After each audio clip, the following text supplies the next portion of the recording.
नमस्कार, आप देख रहे हैं आईबीएन भारत और मैं हूं आपके साथ योगेश पांडे।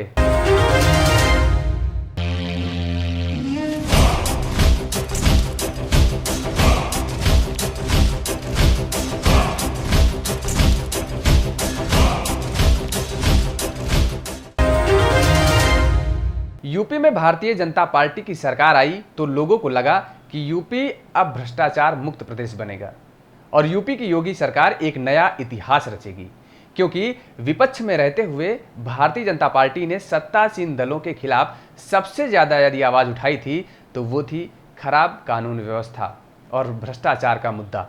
लेकिन अब बीजेपी सरकार में हालात क्या हैं, जानने के लिए देखिए ये रिपोर्ट। मैं आदित्यनाथ योगी ईश्वर की शपथ लेता हूं कि मैं विधि द्वारा स्थापित भारत के संविधान के प्रति सच्ची श्रद्धा और निष्ठा रखूंगा। मैं भारत की प्रभुता और अखंडता को अक्षुण्ण रखूंगा।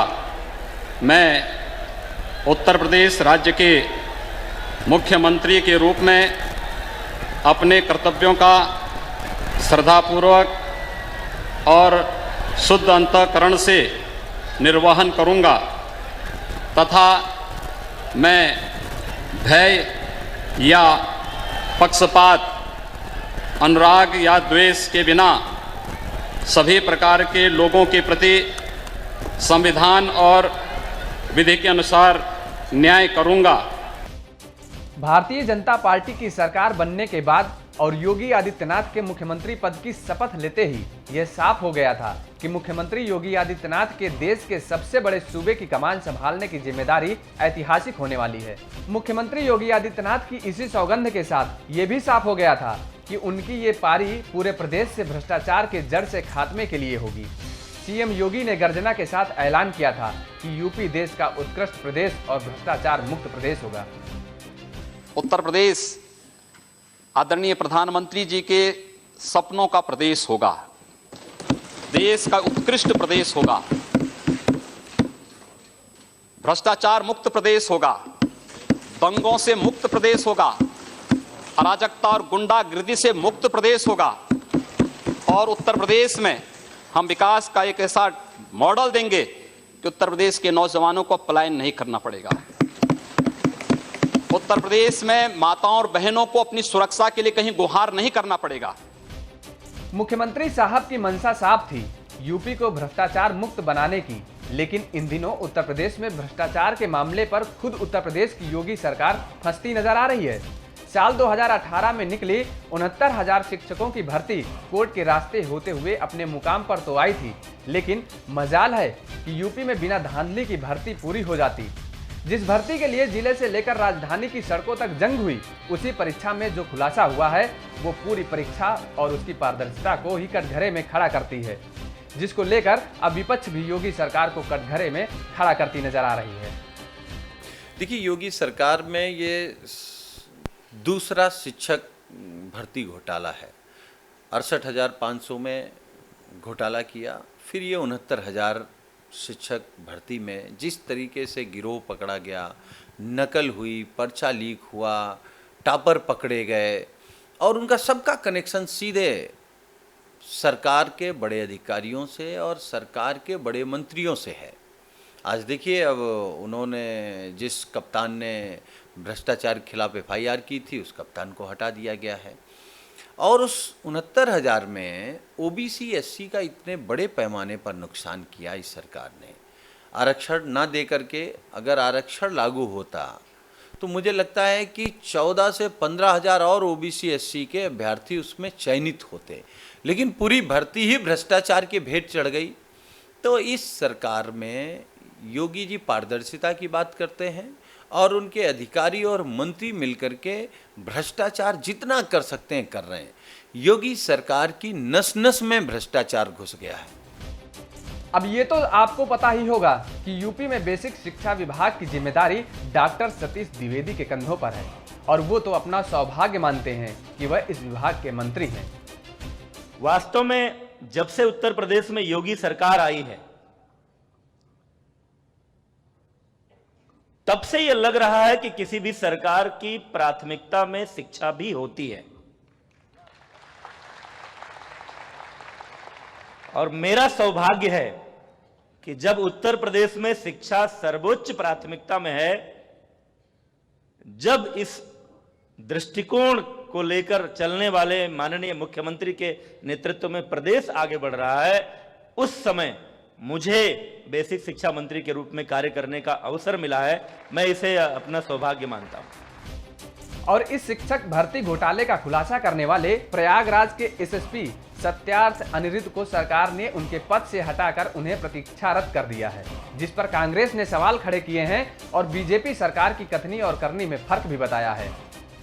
जो प्रयागराज के एसएसपी 69,000 शिक्षक घोटाले का खुलासा करते हैं, उनका तुरंत ट्रांसफ़र कर दिया जाता है। ट्रांसफ़र करके भी उनको प्रतीक्षारत किया जाता है। ये भी नहीं कि उनको पोस्टिंग देके किसी अच्छी जगह पोस्ट किया जाए, उनका सम्मान किया जाए कि आपने एक घोटाले के ऊपर एफआईआर दर्ज की है। लेकिन ये भारतीय जनता पार्टी की सरकार है। अगर इनकी सरकार में आप किसी घोटाले को खोलेंगे तो आपके साथ ऐसा ही होगा। आप बताइए, ये सब करने से एक अधिकारी की मनोस्थिति क्या होगी? क्या कोई और अधिकारी इस तरह के घोटालों को खोलेगा, एफआईआर दर्ज करने की हिम्मत कर पाएगा? मुझे आज भी याद है वो कासगंज के एसपी जिन्होंने अगर कह दिया था तो उनको भी उनका भी ट्रांसफ़र कर दिया गया था। ये भारतीय जनता पार्टी की सरकार एक तरफ तो ज़ीरो टॉलरेंस की नीति की बात करती है, एक तरफ तो भ्रष्टाचार मुक्त सरकार की बात करती है, और अगर उसी भ्रष्टाचार का खुलासा कोई अधिकारी कर देता है तो उसका ट्रांसफ़र कर दिया जाता है। ये अपने आप में बताता है कि भारतीय जनता पार्टी की सरकार की कथनी और करनी में कितना फ़र्क है। दरअसल इसी सरकार में भ्रष्टाचार का ये कोई नया मामला नहीं है। इसके पहले भी कई मामले सामने आ चुके हैं और हाल ही में यूपी के पशुधन विभाग में टेंडर दिलाने के नाम पर भी बड़ा फर्जीवाड़ा सामने आया है। और इस मामले में लगभग 9 करोड़ के खेल का उजागर हुआ है, जिसमें यूपी सरकार के पशुधन राज्य मंत्री के निजी सचिव की संलिप्तता भी जाहिर हुई है। सालों से मंत्री के दफ्तर में इतना बड़ा खेल चल रहा था और मंत्री जी को भनक तक नहीं थी। कहीं ऐसा तो नहीं कि मंत्री जी का स्टाफ अर्थव्यवस्था को मजबूत करने में लगा रहा हो। पशुधन बहुत मूल्यवान बात है। कोई कल्पना करे, क्या पशुधन के बिना अर्थव्यवस्था चल सकती है? क्या गांव चल सकता है? क्या गांव का परिवार चल सकता है? क्या लेकिन पता नहीं, कुछ शब्द सुनते ही करंट लग जाता है कुछ लोग। हाँ, शब्द सुनते ही करंट लग जाता है, और वो भी जब पशुधन जैसे शब्द सुनने को मिल जाएं। पीएम मोदी तो पशुधन की देश की अर्थव्यवस्था में मूल्य बता रहे थे, लेकिन यूपी में तो विभागीय मंत्री का स्टाफ अपनी अर्थव्यवस्था सुधारने में लगा था। और हैरान करने वाली बात तो यह है कि यूपी विधानसभा सचिवालय में पिछले 2 साल से उप निदेशक का फर्जी दफ्तर चल रहा था और साहब लोगों को इसकी जानकारी ही नहीं थी। देखिए, बहुत गंभीर परिस्थिति है और योगी सरकार के 3-3.5 साल के कार्यकाल में आप देखिए लगातार भ्रष्टाचार की परतें खुलती जा रही हैं। विधानसभा के अंदर, सचिवालय के अंदर 2 साल से कोई कैसे ऑफिस चला रहा था, ये अपने आप में सोचने वाली बात है। बड़ी दयनीय स्थिति दिखाता है उत्तर प्रदेश सरकार की। एक तरफ वो ज़ीरो टॉलरेंस की बात करते हैं, दूसरी तरफ चिराग तले अंधेरा। अगर कोई एसएसपी प्रयागराज अगर एफआईआर दर्ज करते हैं तो उनकी छुट्टी कर दी जाती है। सीएमओ कहीं का अगर कोई पीपीई किट में घोटाले की बात करता है तो एसटीएफ की जांच बैठाल दी जाती है। रिटायर्ड आईएएस ऑफिसर अगर कुछ बोलते हैं तो उनके खिलाफ एफआईआर दर्ज की जाती है। ये क्या बातें कर रहे हैं? ये किस तरह से प्रदेश को चलाना चाह रहे हैं? ये हिटलर शाही चल रही है उत्तर प्रदेश के अंदर। अगर कोई सच बोले तो सच बोलना उनको, मतलब तेरा सच सच मेरा सच, मेरा सच सच तेरा सच, ये नहीं होने वाला है। जो आदमी सच बोल रहा है सच बोलता रहेगा। योगी सरकार अपनी दमनकारी नीतियों से सच को दबाने की कोशिश कर रही है। मुझे लगता है उत्तर प्रदेश में एक तरफ आप कहते हैं ज़ीरो टॉलरेंस नीति, और दूसरी तरफ जो कोई भी आवाज़ उठाता है या कुछ करता है तो आप उसके खिलाफ इस तरह की चीज़ें करते हैं। बहुत ही दयनीय स्थिति है उत्तर प्रदेश सरकार की, और मुझे लगता है कहीं ना कहीं भ्रष्ट अधिकारियों को, भ्रष्ट मंत्रियों को, भ्रष्ट नेताओं को भारतीय जनता पार्टी के बचाने के लिए लगातार इस तरह की कोशिश की जा रही है। योगी जी, आपका कार्यकाल उत्तर प्रदेश की जो हिस्ट्री है उसमें एक काले धब्बे की तरह साबित हो रहा है।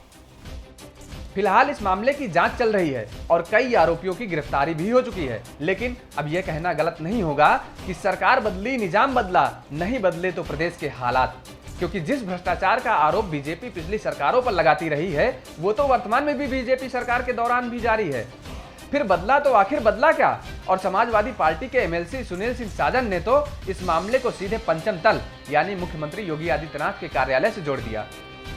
देखिए, क्या सचिवालय में कोई बिना पास के जा सकता है? मुझे नहीं लगता कि आप लोग भी बिना पास के जा सकते हैं। आम आदमी तो जा ही नहीं सकता है। तो जहाँ पर उप मुख्यमंत्री का कार्यालय बगल में हो, मुख्यमंत्री जी का कार्यालय बगल में हो और वहीं पर भ्रष्टाचारियों का, जहाँ से पूरे घोटाले की साजिश की गई और घोटाला किया गया, तो जो वो दफ्तर था जहाँ घोटाला होता है और जो मुख्यमंत्री जी का दफ्तर है, दोनों के बीच ज़बरदस्त कनेक्शन है। बिना मुख्यमंत्री दफ्तर के, बिना पंचम तल के हम जानना चाहते हैं कि किसने अलॉट कराया वहाँ कार्यालय, और वहाँ भ्रष्टाचार होता रहा, लोग लुटते रहे और मुख्यमंत्री जी, उप मुख्यमंत्री जी मज़े लेते रहे। अब बात पारदर्शिता की करते हैं, बात जीरो टॉलरेंस की बात करते हैं, ये झूठ बोलते हैं। और योगी जी से भ्रष्ट सरकार अब तक उत्तर प्रदेश के इतिहास में नहीं आई।